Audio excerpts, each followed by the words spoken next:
त्रिपुर सुंदरी माँ, जिनका देह सिंदूर के समान लाल है, जो 3 नेत्रों वाली हैं और जिनके मुकुट पर चमकता हुआ चंद्रमा सुशोभित है, जो मन मन मुस्काती हैं, जिनका तेज उगते हुए सूर्य के समान है, जिनके चरण रत्न जड़ित कलश पर विराजमान हैं, उन परम माता अम्बा को मैं ध्यान करता हूँ। श्री मात्रे नमः। दोस्तों, अभी अभी आपने जो पंक्तियाँ सुनी हैं वो परम शक्ति के ध्यान का स्रोत है, जिनकी बात आज हम करने वाले हैं, जिन्हें यदि अंश मात्र भी जान लिया जाए तो परमानंद की अवस्था प्राप्त हो जाती है। वे देवी हैं माँ त्रिपुर सुंदरी। अगर आप ये वीडियो देख रहे हैं तो ये कोई संयोग मात्र नहीं है, बल्कि श्री विद्या आपके जीवन में प्रवेश कर रही हैं। ललिता उपाख्यान का एक श्लोक है, जिसका अर्थ है जो व्यक्ति त्रिपुर सुंदरी माता की उपासना करता है या उन्हें जान पाता है तो यह तभी संभव है जब या तो स्वयं महादेव उस पर कृपा करे या उसने बहुत जन्मों तक पूर्व कर्म किए हों। तो दोस्तों, ये तो सुनिश्चित है कि वीडियो माँ की स्वेच्छा से ही आप तक पहुँचा है। इनका आश्रय ग्रहण करने के बाद स्वयं में और ईश्वर में कोई अंतर नहीं रह जाता है। संभव है कि उनके विषय में जानने के पश्चात कुछ जानना ही शेष ना रह जाए और जन्म मृत्यु की ये लीला यहीं समाप्त हो जाए। दोस्तों, इसलिए तैयार हो जाइए उस सर्वोच्च शक्ति तक पहुंचने की यात्रा के लिए। श्री कुल अधिष्ठात्री माँ त्रिपुर सुंदरी आदि पराशक्ति का सर्वोच्च स्वरूप है और उनकी 10 महाविद्याओं में तीसरी महाविद्या है। वैसे हम जानते हैं कि माता की 10 विद्याएं हैं, परंतु हम उनका रूप मान के इसके सही अर्थ को नहीं समझ पाते हैं। इसलिए महाविद्या शब्द से पूर्व विद्या शब्द का अर्थ जान लेना बहुत जरूरी है। शास्त्र कहते हैं सा विद्या या विमुक्ते, अर्थात जो मुक्ति दे वह विद्या है, और 10 महाविद्याएं मुक्ति देने वाली भी हैं और स्वयं मुक्ति भी हैं। इसमें श्री विद्या एक सर्वश्रेष्ठ विद्या है, जिसके प्राप्त होने पर जीव और ब्रह्मा यानी और हमारे शरीर में कोई अंतर नहीं रह जाता है। कहने का अर्थ है मुझे मेरे और मेरे ईश्वर के दो नहीं होने का आभास और ज्ञान करा दे, वही है श्री विद्या। बहुत से साधक श्री विद्या को प्राप्त करने की कोशिश करते हैं, पर क्या आप जानते हैं कि श्री विद्या क्या है? वास्तव में श्री विद्या क्या है? दोस्तों, शाक्त मत में साधना के 2 कुल बताए गए हैं, पहला श्री कुल, दूसरा काली कुल। श्री कुल परंपरा की अधिष्ठात्री देवी श्री माता त्रिपुर सुंदरी हैं और काली कुल की अधिष्ठात्री देवी माता महाकाली हैं। श्री विद्या के 4 कुलों के अधीन 16 देवियाँ, 12 संप्रदाय और विभिन्न प्रकार के गुरु परंपराएं भी शामिल हैं।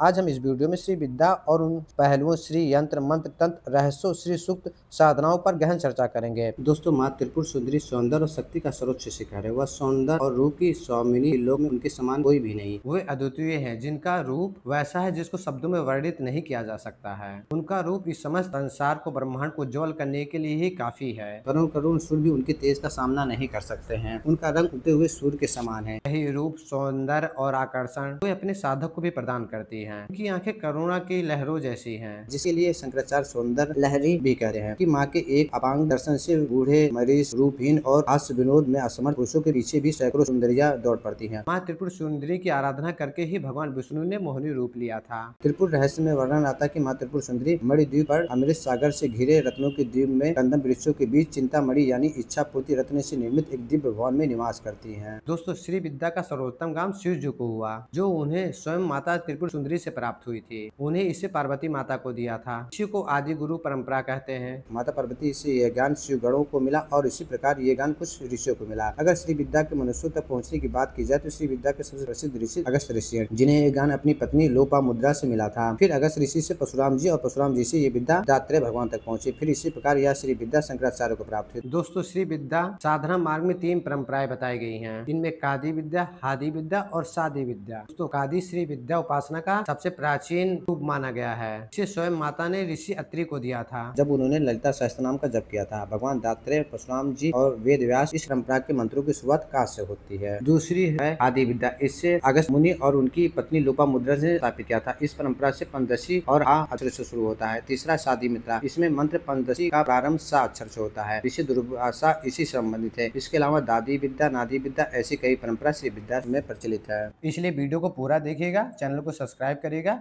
और लाइक एंड शेयर करना मत भूलिएगा। अब आइए वीडियो शुरू करते हैं। दोस्तों, शाक्त आगमों में माता त्रिपुर सुंदरी की महिमा का विस्तृत वर्णन किया गया है। माँ त्रिपुर सुंदरी को कई रूपों में पूजा जाता है, जिसमें प्रथम रूप में वो बाल सुंदरी माता कहलाती हैं, जिनकी आयु मात्र 9 वर्ष की है। इन्हें माता ललिता पुत्री कहा गया है। ललिता सहस्त्रनाम की एक पंक्ति है, भंडा पुत्र वधु युक्त बाला विक्रम नंदिता, जहाँ देवी अपने बाल रूप को भंडासुर दैत्य के पुत्र का वध करते हुए देखकर, उस वीर बालिका की शक्ति और साहस को देखकर माता आनंदित हो रही हैं। माँ का ये रूप निर्दोष निश्चल शक्ति का प्रतीक है। इसके बाद माता 16 वर्षीय कन्या के रूप में प्रकट होती हैं। यहाँ माँ 16 कलाओं, 16 इच्छाओं और 16 पहलुओं को दर्शाती हैं। देवी षोडशी माता का पूजा का मंत्र 16 अक्षरों का है। इसके बाद आती है महाषोडशी महात्रिपुर सुंदरी माँ ललिता देवी। त्रिपुर सुंदरी का अर्थ है जो तीनों लोकों में सबसे सुंदर है, वह त्रिपुर सुंदरी है। ये 3 श्लोक कौन से हैं और इस सुंदरता का क्या अर्थ है, हम आगे जानेंगे। दोस्तों, माँ को इसके अलावा शास्त्रों नामों से बुलाया जाता है। इनमें मुख्यतः श्री विद्या, कामेश्वरी, कामाक्षी, ललिता, षोडशी, राजराजेश्वरी, महात्रिपुर सुंदरी, ललिता अंबिका, श्री माता इत्यादि नामों से संबोधित किया जाता है। माँ का एक मुख्य नाम ललिता है। ललिता मतलब वह जो खेलती हैं, क्रीड़ा करती हैं, वही इस ब्रह्मांड की माया शक्ति हैं। ये ब्रह्मांड भी उनकी ही लीला ही तो है। श्री ललिता सहस्त्र नाम का प्रथम श्लोक है। श्री माता श्री महाराज्ञी श्री माता सिंहासनेश्वरी। इसका अर्थ है कि देवी समस्त संसार की आदि माता हैं। सब देव देवी लोक और तत्व उनके ही अधीन हैं। वह अपने श्री चक्र राज सिंहासन पर विराजमान है। यह चित्र इसी श्लोक का चित्रण है और इसी रूप के लिए उन्हें पंच प्रेतासनेश्वरी कहा गया है। त्रिपुर उपनिषद में उन्हें ब्रह्मांड की परम ऊर्जा शक्ति कहा गया है। माँ ललिता अपने सिंहासन पर विराजमान है, जिसमें पंच देवता आसन के रूप में है, क्योंकि वही परम ब्रह्म स्वरूपिणी है। ये पंच देवता है ब्रह्मा, विष्णु, रुद्र, ईश और सदाशिव। इन्हीं को प्रेत कहा गया है क्योंकि वो भी बिना शक्ति निर्जीव होते हैं। इस पूरे प्रतीक को समझने के लिए यह जानना आवश्यक है इस सृष्टि को बनाने और उसका संहार, उसके बाद की प्रक्रिया 5 चरणों में पूरी होती है। सृष्टि, स्थिति, संहार, तिरोधन व तिरोभाव और अनुग्रह। यह ब्रह्मा इस सृष्टि का प्रतीक है, यानी जगत की रचना। विष्णु मतलब स्थित यानी स्थिर रखना, भरण पोषण और अच्छा करना। इसी तरह तीसरे प्रेत रुद्र हैं जो संहार के प्रतीक हैं। चौथे प्रेत ईश यानी ईश्वर जो तिरोभाव माया का बंधन का प्रतीक है। पांचवें प्रेत सदाशिव हैं, अनुग्रह मुक्ति मोक्ष के प्रतीक हैं। ये चित्रण दर्शाता है कि सृष्टि, स्थिति, संहार, तिरोभाव, अनुग्रह ये सब देवी के अधीन है। ये सृष्टि उन्होंने बनाई है। ब्रह्मा विष्णु रुद्र की उत्पत्ति उनसे ही हुई है। मान लेता इस ब्रह्मांड की सृजनात्मक शक्ति यानी क्रिएटिव फोर्स है। त्रिपुरा रहस्य में माँ कहती हैं, अहम ब्रह्मा, अहम विष्णु, अहम रुद्र चा शक्तिमान, अहम कर्ता, अहम भोक्ता, सर्वोच्च जगत प्रिय है। यानी माँ ही कह रही है, मैं ही ब्रह्मा, मैं ही विष्णु, मैं ही महेश हूँ। मैं ही करता हूँ और भोक्ता भी मैं ही हूँ। मतलब इस ब्रह्मांड में जो कुछ है उन्हीं का ही संरचना है, यानी माता ही संपूर्ण जगत का आधार है। ब्रह्मांड पुराण में एक श्लोक आता है जहाँ यह कहा गया है कि माँ सर्वोच्च सामग्री है और ब्रह्मा विष्णु महेश उनके साम्राज्य के अधिकारी हैं। माता ने एक लीला रची थी जिसे हम उनके प्राकट के रूप में पढ़ते हैं। ब्रह्मांड पुराण के ललिता उपाख्यान में हमें माँ त्रिपुर सुंदरी के प्राकट की कथा मिलती है, जहाँ है गृह रूप में भगवान विष्णु ऋषि अगस्त को माँ ललिता की कथा सुनाते हैं। दोस्तों, हम सब माता सती के देह त्याग की कथा से परिचित हैं, जहाँ माता सती ने दक्ष के यज्ञ के समय आत्मदाह कर लिया था। उनके वियोग में भगवान शिव ध्यान योग में चले गए, परंतु इसी समय एक दैत्य तारकासुर का वध माता शिवपुत्र के हाथों संभव था। उसने सृष्टि में हाहाकार मचा रखा था। माँ आदिशक्ति माँ पार्वती रूप में पुनः देह धारण करके जन्म लेती हैं। माता पार्वती भगवान शिव को प्राप्त करने के लिए अथक प्रयास और कठोरतम तप भी करती हैं, परंतु भगवान शिव ध्यान से बाहर ही नहीं आए। इसलिए तारकासुर का वध और शिव शक्ति को मिलाने के लिए देवताओं ने कामदेव को महादेव के समक्ष भेजा। वे उन्हें भगवान शिव पर काम अस्त्र का प्रयोग कर ध्यान से बाहर लाने के लिए वह माता पार्वती के प्रति प्रेम को जगाने के लिए कहते हैं। कामदेव ने जैसे शिव जी पर काम अस्त्र का प्रयोग किया, महादेव क्रोधित हो ध्यान से बाहर आए और तभी उनका तीसरा नेत्र खुल गया और उस क्रोधाग्नि से उसी सर कामदेव भस्म हो गए और यहीं से वह कारण जन्म लेता है, जिसकी वजह से माँ ललिता को प्रकट होना पड़ा। कामदेव के इस भस्म शिवगढ़ों में से एक सेनापति चित्तकर्मा ने एक शिल्प या गुड़िया का निर्माण किया और जैसे ही वह उसे भगवान शिव के निकट ले गए, उसे शिव के समीप जाने से एक बालक के रूप में जीवित हो उठा। दोस्तों, कई शिवगढ़ के स्थान पर गणेश जी का नाम लिया गया है। चित्तकर्मा ने उसे तपस्या करने को कहा, उसने वैसा ही किया और भगवान शिव को प्रसन्न कर वरदान मांगा कि जो भी उससे युद्ध करे उसका आदि शक्ति क्षीण होकर उस बालक में मिल जाए और कोई अस्त्र उसे ना बांध पाए। भगवान शिव उसे 60,000 वर्षों तक राज करने का वरदान देकर अंतर्धान हो गए। वरदान पाकर वह अनियंत्रित हो गया, क्योंकि वह कामदेव की भस्म से बना है। उसमें विकार और आसुरी प्रवृत्ति होना स्वाभाविक था। ब्रह्मा ने उसे भंड कहा, इससे उसका नाम भंडा पड़ गया और क्योंकि अपने गुरु के कारण वह असुर बन गया, इसलिए उसका नाम भंडासुर पड़ा। भंडासुर के कुकृत्यों और अत्याचारों को कोई सीमा नहीं थी। जीव जंतु मनुष्य सब उससे त्रस्त थे। देवता महाशंभु से इसका हल मांगने जाते हैं। महादेव कहते हैं माँ ललिता देवी ही उनकी सहायता कर सकती है। इसके लिए देवताओं ने एक यज्ञ किया। कथा यह भी मिलती है कि देवताओं ने कोई न कोई अंग यज्ञ में त्यागा था और उस यज्ञ के अंत में चिद अग्नि होम कुंड में से माँ ललिता देवी चक्रराज नामक रथ का विराजमान होकर बाहर आई। इसलिए ललिता सहस्त्र में इन्हें चिद अग्नि कुंड संभूता, यानी वह जो शुद्ध चेतना के अग्नि कुंड से उत्पन्न हुई है। देवी ललिता ने भंडासुर से युद्ध किया। इसका विस्तृत वर्णन ललिता उपाख्यान में मिलता है। अंत में महाकामेश्वर ने अस्त्र चलाकर भंडासुर का वध कर दिया था। दोस्तों, ललिता देवी की प्रागट कथा में ही उनके स्वरूप का वर्णन भी मिलता है और माँ के रूप, अस्त्र, शस्त्र इत्यादि की चर्चा के बिना माता की चर्चा अधूरी है। तंत्र शास्त्र में माँ षोडशी को 5 मुखों वाली बताया गया है। चारों दिशाओं के अलावा उनका एक मुख ऊपर की ओर है। माँ के 3 नेत्र और उनकी 4 भुजाएं हैं। वो अपने एक हाथ में पुष्प रूपी 5 बाण, दूसरे में धनुष यानी चाप जो उनके गन्ने का बना है, तीसरे हाथ में माँ ललिता अंकुश व एक अन्य हाथ में पाश धारण करती हैं। दोस्तों, माँ के हाथों में ईख कामदेव का प्रतीक है। कामदेव का धनुष गन्ने के डंडे से बना था। वो उस धनुष से पुष्प बाण छोड़कर दूसरों के मन में कामनाएं जगाते हैं। माँ ललिता भी धन, ऐश्वर्य, भोग और मोक्ष की देवी है और वो कामदेव के भस्म से बने भंडासुर के वध के कारण उनके प्रतीकों और आयुधों को धारण करती हैं। दोस्तों, माता के मस्तक पर शोभित चंद्र उनकी इच्छा और मन पर निरंतर का प्रतीक है। माता सहस्त्र कलाओं का एक साथ प्रकट करने वाली देवी है। जब माँ ललिता की कृपा होती है तो व्यक्ति किसी विकार का दास नहीं रह जाता। प्रेम और आनंद सौंदर्य के अंतर्निहित गुण है। वे त्रिपुर सुंदरी हैं, यानी तीनों लोकों में सबसे सुंदर, और वह बाह्य सुंदरता के साथ साथ हमारे अंतर मन की भी सुंदरता का प्रतीक हैं। इनकी सानिध्य शरीर, मन और भावनाओं पर नियंत्रण करने का शक्ति प्रदान करती है। संसार के सभी मंत्र तंत्र इनकी साधना करते हैं। वेद भी इनका वर्णन करने में असमर्थ कहे गए हैं। जब वे मनुष्य के जीवन में आती हैं तो पहले वे उसके धैर्य की परीक्षा लेती हैं। वे हमें अपने योग्य बनाती हैं। एक बार यदि उनकी कृपा हो जाए तो ऐसे व्यक्ति की पहचान उसमें आए अकस्मात आकर्षण से की जा सकती है। वो सिर्फ बाहर से सुंदर नहीं होगा बल्कि अंदर से भी सुंदर होगा। ऐसा व्यक्ति जो कुछ करता है उसे सौंदर्यता प्रदान कर देता है। वह उसके काम में परफेक्शन दिखाई देने लगता है। वो जो भी काम करेगा उसमें श्रेष्ठ होगा। देवी उसे हर प्रकार से सुंदरता प्रदान करती है जो उसे अंत में मोक्ष की तरफ ले जाता है। उसे गहन आंतरिक ज्ञान और आध्यात्मिक जागृति भी प्रदान करती है। त्रिपुर सुंदरी का एक अर्थ यह भी है कि वह जो चेतना 3 अवस्थाओं में भव्य है, मतलब वो चेतना यानी कॉन्शियसनेस की उच्चतम अवस्था को दर्शाती है जो तुरीय कहलाती है, जहाँ व्यक्ति आनंदमय चेतना यानी परम ब्रह्म में लीन है। मतलब मैं और मेरी माता एक ही हैं, दो तो है ही नहीं। यह भाव श्री विद्या हमारे मन में लेकर आती हैं। अभी वह अहम ब्रह्मास्मि के अनुभव से युक्त बनता है। समान रूप से चेतना की 3 मुख्य अवस्थाएं होती हैं, जागृत, स्वप्न और सुषुप्ति। ध्यान की चौथी अवस्था तुरिया है, बाकी 3 अवस्थाओं को इंक्लूड करके उनसे भी परे है। जब देवी ललिता जीवन में प्रवेश करती है तो व्यक्ति तुरीय अवस्था को प्राप्त कर परम ब्रह्मा स्वरूपिणी माँ त्रिपुर सुंदरी से एकाकार हो जाता है।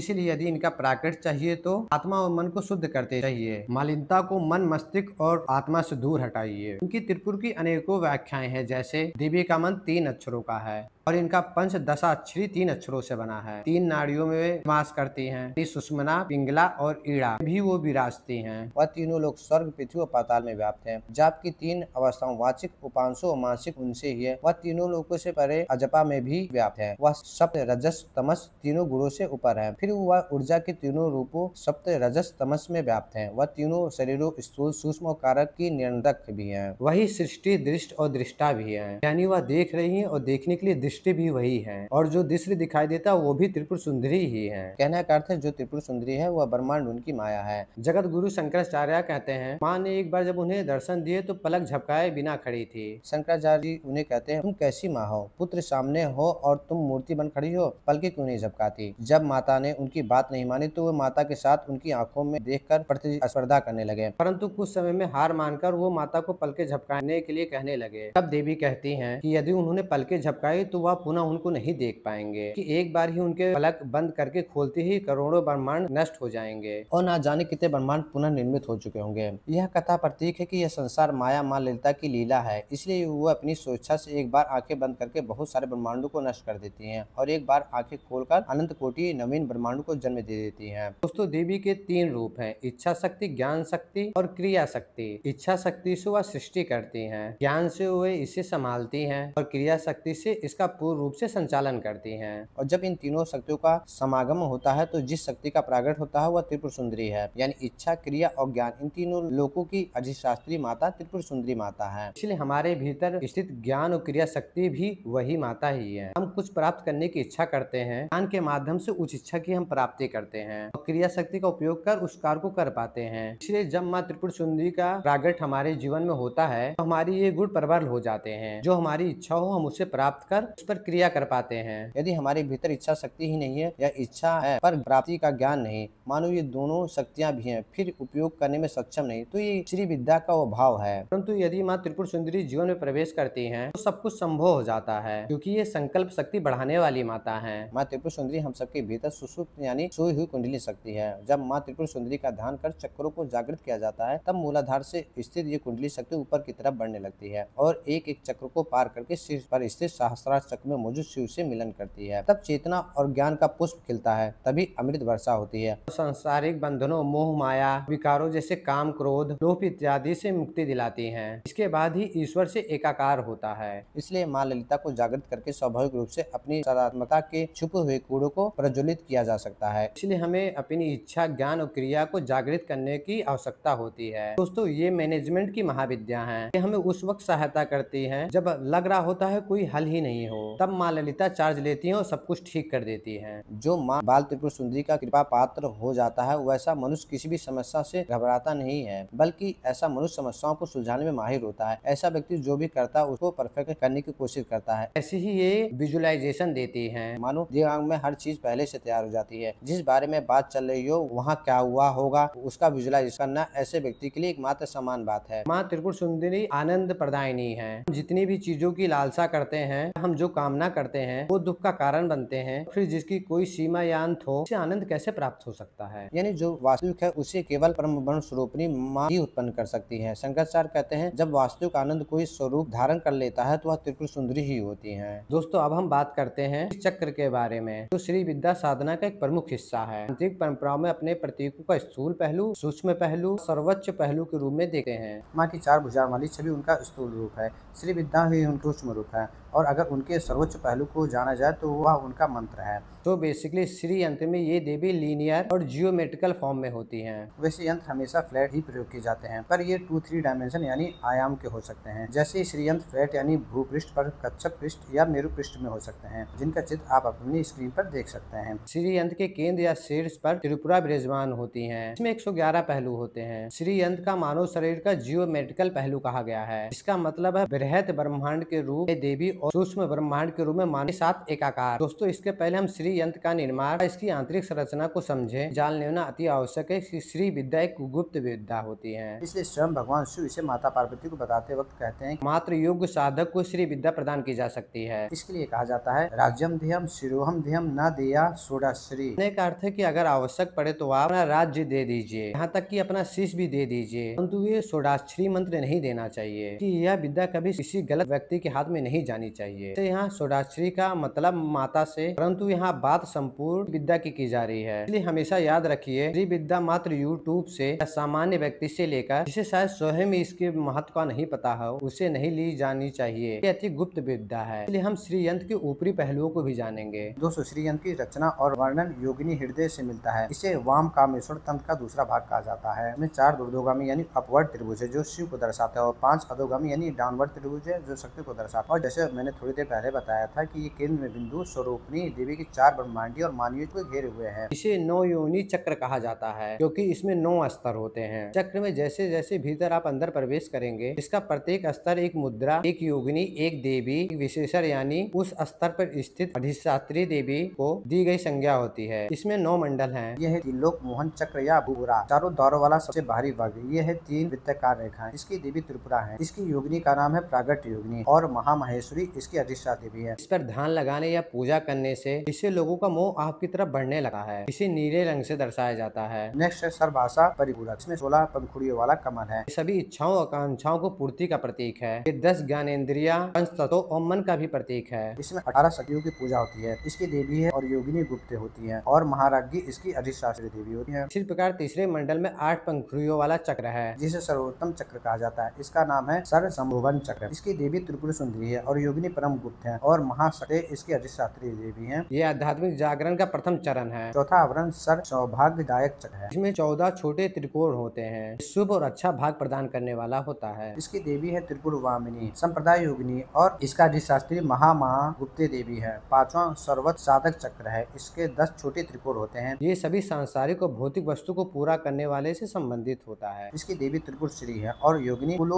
उदयन योगिनी है और अधिशास्त्री देवी गुप्ते हैं। इन शक्तियों को कुल कोल कहा जाता है। अगला है सर्वरक्षा चक्र। ये सभी नुकसानों और समस्याओं से सुरक्षा प्रदान करता है। इसमें योगिनियों को अनाघा कहा गया है। इसमें 10 त्रिकोण होते हैं। इसकी देवी त्रिपुर मालिनी है, योगिनी निर्गर्भ योगिनी और अधिशास्त्री महामानंदी देवी है। अगला है सर्वरोग हर चक्र। सभी रोगों के नाश करने वाली इस चक्र में 8 भुजाएं होती है। इसकी देवी त्रिपुर सिद्ध है। सर्व रहस्य इसकी योगिनी है और अधिशास्त्री स्कंदे हैं और इसमें योगिनी को विषनाशक बताया गया है। अगला चक्र सर्व सिद्धि प्रद। ये छोटे त्रिभुज से बना है। सिद्धि आध्यात्मिक प्राप्ति व्यक्ति के वास्तविक स्वरूप की प्राप्ति का प्रतिनिधित्व करती है। इसमें 9 शक्तियां हैं। इसकी देवी त्रिपुरा अम्बा है, योगिनी अति गुप्त है और महामाया इसकी अधिशास्त्री देवी है। अंतिम है केंद्रीय बिंदु। इससे पूरा आनंद या सर्व आनंदमय यंत्र कहा जाता है। यह शुद्ध चेतना, अनंत आनंद और समस्त अस्तित्व की एकता का प्रतीक है। इसकी देवी त्रिपुर सुंदरी है और योगिनी परा पर रहस्य है और अधिशास्त्री महामाया श्री चक्र समाधि है। दोस्तों, श्री यंत्र को ज्योमेट्री ऑफ कॉस्मोस कहा जाता है। ये मात्र डायग्राम नहीं बल्कि क्रिएशन का एग्जैक्ट मैथमेटिकल मॉडल है। जो बिंदु है उससे पूरा ब्रह्मांड फैलता है, लाइक बिग बैंग। अगर श्री यंत्र पर मेडिटेट किया जाए तो ये अपने आप को यूनिवर्स के साथ अलाइन करता है। जैसा मैंने पहले भी कहा, इसमें के ऊपर की तरफ के ट्रायंगल शिव है और नीचे की तरफ ट्रायंगल शक्ति है। जब दोनों मिलते हैं तो बैलेंस क्रिएट होता है। इससे लाइफ में एक्शन और पीस, मटेरियल और स्पिरिचुअल दोनों तरफ के बैलेंस क्रिएट होते हैं। ये इस बात का प्रतीक है व्यक्ति और ब्रह्मांड अलग अलग नहीं बल्कि एक ही है। तो श्री यंत्र के अलावा श्री विद्या साधना में जो सबसे इम्पोर्टेंट चीज है वह है ललिता सहस्त्र नाम। ये देवी के 1000 नामों का एक ग्रंथ है जो ओरिजिनली ब्रह्मांड पुराण का एक भाग है। इसमें देवी के रूप, गुण और शक्ति का वर्णन मिलता है। ललिता सहस्त्र नाम किसी भी मंत्र, यंत्र, तंत्र से कहीं शक्तिशाली है। इसके रोज पाठ करने मात्र से माता की कृपा प्राप्ति होना सुनिश्चित होती है। दोस्तों, ललिता सहस्त्र नाम भगवान हयग्रीव और महर्षि अगस्त के बीच का संवाद है। नियमित रूप से जाप करने से यह एक प्रकार की तपस्या बन जाती है। निरंतर जाप से अनेकों लाभ होते हैं। यह न केवल मानसिक शांति देता बल्कि आध्यात्मिक जागृति, धन, समृद्धि और रोगों से मुक्ति भी दिलाता है। बुरी दशा, महादशा से कठिनाइयों का भी काम करता है। यह अकाल मृत्यु या दुर्घटनाओं से भी हमें बचाता है और हमारे आत्मविश्वास को भी बढ़ाता है और दुर्भाग्य से भी बचाता है। ये ब्लैक मैजिक यानी काले जादू से भी रक्षा करती है। दोस्तों, सबसे इम्पोर्टेंट बात, यह माता का हमें सानिध्य दिलाता है। अगर नियम से इसको पढ़ा या सुना जाए तो यह हमें सब कुछ प्रदान करने में सक्षम है जो मनुष्य को इस जीवन में मिलना संभव ही नहीं रहा हो। कहते हैं ललिता सहस्त्रनाम पाठ करने से घर में लक्ष्मी जी स्थिर हो जाती है। आइए अब जानते हैं माता के मंत्रों के बारे में। तो श्री विद्या में पंचदशी मंत्र मूल मंत्र है जो कि 15 अक्षरों का है और उसका एक उच्चतर अक्षर षोडशी मंत्र है। ये सौंदर्य, ज्ञान और आध्यात्मिक मुक्ति का प्रतिनिधित्व करती है। ये मंत्र पारंपरिक रूप से आध्यात्मिक विकास, समृद्धि और पूर्णता के लिए योग गुरु से प्राप्त किया जाता है। ये स्वयं माता ही है कि उनकी सिद्धि के लिए महत्वपूर्ण अनुष्ठान किए जाते हैं। इसमें सबसे छोटा मंत्र माँ बाला त्रिपुर सुंदरी का होता है जिसे त्रयश्री कहा जाता है। प्रारंभ में यही मंत्र दिया जाता है। दोस्तों, ये तीनों माता का यंत्र, मंत्र और ललिता सहस्त्र नाम श्री विद्या को प्राप्त करने का अचूक उपाय है। एक बात सदा ध्यान रखिए, पूर्ण श्री विद्या गुरु के सानिध्य में ही की जा सकती है, परंतु इसे मात्र योग साधक को प्रदान करने की अनुमति है। यह एक गुप्त विद्या है, इसका गलत प्रयोग रोकने के लिए किया जाता है। इस विद्या को खरीदा बेचा नहीं जा सकता। इसलिए दोस्तों, आप किससे विद्या ले रहे हैं इसका जरूर ध्यान रखें। किन्हीं सिद्ध साधक से ही श्री विद्या का दीक्षा ग्रहण करें। दोस्तों, यदि जब श्री विद्या की बात करते हैं तो कुछ और भी चीजें हैं जो माता को प्राप्त करने में सहायक बनते हैं, जिनमें से एक है खड़ग माला। यह भी स्वयं शक्ति का ही रूप है। खड़ग का अर्थ है तलवार की माला। ये स्रोत नहीं बल्कि एक माला मंत्र है। इसे साधक खड़ग सिद्धि की प्राप्ति होती है, परंतु इसका भी जाप गुरु की दीक्षा से प्राप्त करके किया जाना चाहिए। ऐसे ही श्री सूक्त भी त्रिपुर सुंदरी माता के लिए लिखा गया भजन या प्रार्थना है। इसे ऋग्वेद की खील सूक्त से लिया गया है। ये वास्तव में माता त्रिपुर सुंदरी के लिए ही है, परंतु क्योंकि इस लोग धन, संपदा इत्यादि की प्राप्ति के लिए करने लगे इसलिए इसका जुड़ाव मात्र माता लक्ष्मी से माना जाने लगा है। प्रचलित कथा के अनुसार माता लक्ष्मी ने भी श्री विद्या के लिए माँ त्रिपुर सुंदरी के समक्ष इच्छा व्यक्त की थी। बाद में श्री सूक्त को अपनी विद्या के रूप में माना था। इसके जाप का सबसे अच्छा समय ब्रह्म मुहूर्त या शाम को सूर्यास्त के बाद माना जाता है। इसका प्रारंभ ओम श्री मात्रे नमः से अभिवादन करें और इसे सूर्य करने से पूर्व इसके प्रारंभिक नियमों का ध्यान जरूर रखें। इससे धन, समृद्धि, यश, अच्छा स्वास्थ्य आपको प्राप्त होता है और ये कर्ज मुक्ति, दरिद्रता नाश, मान सम्मान, ऐश्वर्य में वृद्धि इत्यादि सब चीजों के लिए सर्वश्रेष्ठ पाठों में से एक है। परंतु इस सब के साथ यह आध्यात्मिक प्रचुरता ये भी किया जाता है। मानसिक शांति, घर में, रिश्तों में, दूसरे के प्रति सामंजस्य जैसे लाभ होते हैं। आंतरिक शांति देता है, हर प्रकार की नकारात्मकता को दूर करने वाला मंत्र है। इसके प्रतिदिन जाप से चंद्रमुखी समृद्धि प्राप्त होती है आपको। ये माता की कृपा प्राप्ति के लिए सबसे सरल उपायों में से एक है। दोस्तों, जैसे कि मैंने पहले कहा था कि यह गुरु विद्या है, इस वीडियो में हमने इसके विभिन्न पहलुओं पर चर्चा की, परंतु पूजा विधि इत्यादि गुरु सानिध्य से प्राप्त करके ही करें। श्री विद्या के वो भाग जो बिना गुरु कार्य के जा सकता है, ही मेरा सुझाव है। अब नियम इत्यादि किसी योग्य साधक से जान लें। तो अब हम इन महाविद्याओं से जुड़े अन्य पहलुओं पर चर्चा करेंगे। मैंने पहले भी बताया कि प्रत्येक महाविद्या भगवान विष्णु की किसी न किसी एक अवतार से संबंधित है। जैसे कि हृदय उपनिषद में कहा गया है कि उमा स्वयं विष्णु है। इसके अलावा कई स्थानों पर माँ पार्वती या उमा को विष्णु स्वरूपी कहा गया है। कहने का अर्थ है कि ये दोनों एक ही है। 10 अवतारों की उत्पत्ति महाविद्याओं से बताई गई है। यहाँ तक कि श्री ललिता सहस्त्र नाम में कहा गया है, माता ने अपने 10 नाखूनों से विष्णु के 10 अवतारों को उत्पन्न किया था। टोडल तंत्र अध्याय 10 के अनुसार भगवान विष्णु के परशुराम अवतार की उत्पत्ति माँ त्रिपुर सुंदरी की से बताई गई है। वही गुह्या तंत्र में कहा गया है कि माता षोडशी कल के रूप में जगत की रक्षा करती है। दोस्तों, इसी के संदर्भ में एक और बात जानना आवश्यक है। कुछ लोग या संप्रदाय माता ललिता को विष्णु पत्नी के रूप में प्रचलित कर रहे हैं, वैष्णव मत से जोड़ने का गलत प्रयास कर रहे हैं, जबकि सभी महाविद्याएं शिव पत्नियां हैं, जिसके साथ भगवान शिव अलग अलग रूपों में वास करते हैं। यदि माता ललिता की बात करें तो उनके पति या भैरव भगवान कामेश्वर हैं, जैसा कि ललिता सहस्त्र में उन्हें कामेश्वर, पितेंग्रा व शिव कामेश्वर अंग आस्था कहा गया है। दोस्तों, ललिता सहस्त्र नाम में मात्र एक बार ललिता अंबिका नाम का प्रयोग हुआ है, जहाँ उनके सर्वेश्वरी होने का प्रमाण मिलता है। वे शिव और शक्ति दोनों की ऊर्जा से परिपूर्ण है। वो दो होती हैं, हमें शिव और शक्ति दो अलग रूप दिखाई देता है, अन्यथा वो एक ही है। दोस्तों, महाविद्या शास्त्र में गणेश जी की किसी न किसी रूप की पूजा का विधान होता है, जैसे कि तंत्रसार श्री विद्या रानो में उल्लेखित है। तंत्र में माँ त्रिपुर सुंदरी से संबंध गणेश जी विद्या गणपति हैं। इन्हीं को महाश्री गणपति कहा जाता है। इन्हें भगवान कामेश्वर और माता त्रिपुर सुंदरी का प्रथम पुत्र कहा जाता है। माँ त्रिपुर सुंदरी की साधना करने से पहले इन गणपति की पूजा करना अनिवार्य बताई गई है। इस साधक की एकाग्रता, स्मरण शक्ति और बाधा निवारण सुनिश्चित करते हैं। इनकी साधना शीर्षक को बाहरी आवरण यानी भूपर में बताया गया है। आगे बात करते हैं माँ त्रिपुर सुंदरी से संबंधित मुद्राओं के बारे में। दोस्तों, मैंने पहले भी बताया है कि प्रत्येक महाविद्याओं से जुड़ी एक मुद्रा होती है। माँ ललिता त्रिपुर सुंदरी से जुड़ी प्राथमिक मुद्रा योनि मुद्रा है, जो शिव और शक्ति को मिलन को रिप्रेजेंट करती है। इसके अलावा खड्ग मुद्रा, श्री मुद्रा भी माँ ललिता के संबंधित मुद्रा है। तो माँ त्रिपुर सुंदरी से संबंधित ग्रह बुध है। यदि बात की जाए माता की जयंती की, तो माघ माह की पूर्णिमा तिथि को माँ त्रिपुर सुंदरी जयंती मनाई जाती है। इसके अलावा शारदीय नवरात्र का 5वां दिन माँ ललिता पंचमी रूप में मनाया जाता है। ये बात करते हैं माँ त्रिपुर सुंदरी के मंदिरों के बारे में। दोस्तों, माँ का सबसे प्रसिद्ध मंदिर मातंबरी त्रिपुर सुंदरी मंदिर त्रिपुरा से अगरतला से लगभग 55 किलो दूरी पर उदयपुर में स्थित है। इन्हीं के नाम पे त्रिपुरा राज्य का नाम रखा गया है। शक्ति पीठों में से एक है। यहाँ माता सती के दाहिने पैर का एक भाग गिरा हुआ था। यहाँ माता के साथ त्रिपुरेश्वर भैरव की पूजा की जाती है। माता त्रिपुर सुंदरी का दूसरा मंदिर बांसवाड़ा राजस्थान में स्थित है। यहाँ माँ के मंदिर की सुंदरता देखते ही बनती है। इसके अलावा माँ का एक मंदिर रत्नेश्वरी मंदिर झारखंड में स्थित है। इसी प्रकार बेंगलुरु का श्री राजराजेश्वरी मंदिर रणशीष भगवती नाम से प्रसिद्ध माँ का एक मंदिर नेपाल में भी है। दोस्तों, ये कुछ प्रमुख मंदिर है। इनके अलावा भी माँ के कई प्रमुख मंदिर है, जहाँ आप जा सकते हैं, त्रिपुर सुंदरी के दर्शन कर सकते हैं। दोस्तों, हमने माँ त्रिपुर सुंदरी श्री विद्या साधना संबंधित बहुत से पहलुओं पर चर्चा कर ली है, परंतु श्री विद्या ज्ञान उनकी महिमा अपार है। इसलिए हम फिर कभी माँ के विषय में और अधिक ध्यान और आध्यात्मिक रूप से चर्चा करेंगे। आज की वीडियो में इतना ही। पर मैंने चैनल पे महाविद्या, मातंगी माता, माँ बंगलामुखी, माँ धूमावती और माँ छिन्नमस्ता से पहले ही वीडियो अपलोड कर दिए हैं। आप तो उन्हें भी जरूर देखिएगा। लिंक आपको डिस्क्रिप्शन बॉक्स और आपकी स्क्रीन पर मिल जाएगा। जाने से पहले चैनल को सब्सक्राइब, लाइक एंड शेयर करना मत भूलिएगा और कमेंट्स में जय त्रिपुर सुंदरी माता अवश्य लिखिएगा।